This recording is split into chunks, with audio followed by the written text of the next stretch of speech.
वक्फ दुरुस्ती विधेयक मध्यरात्री लोकसभेत मंजूर। वक्फ विधेयकावर लोकसभेत 14 तास चर्चा। विधेयकाच्या समर्थनात 288 तर विरोधात 232 मतं।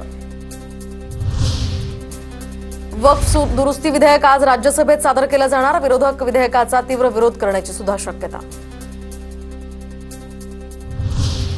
वक्फ सुधारणा विधेयकाबद्दल ठाकरेंच्या शिवसेनेची भूमिका अस्पष्टच। सावंत यांच्या भाषणावरून ना विरोध स्पष्ट झाला ना समर्थन।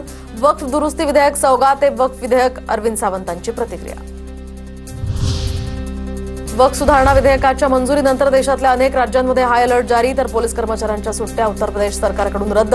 राजधानी दिल्लीमध्ये सुद्धा हाय अलर्ट जारी। विधेयकावरील चर्चेदरम्यान विरोधी पक्षाच्या खासदारांनी सरकारला घेरलं। अखिलेश यादव, अरविंद सावंत आणि असदुद्दीन ओवैसी यांची वक्फ दुरुस्ती विधेयकावर जोरदार टीका। हा वक्फ संपत्तीच्या नियोजनाचा विषय। रेल्वे आणि लष्कराची जागा देशाची जागा असते, मग वक्फची जागा खासगी असू शकत नाही।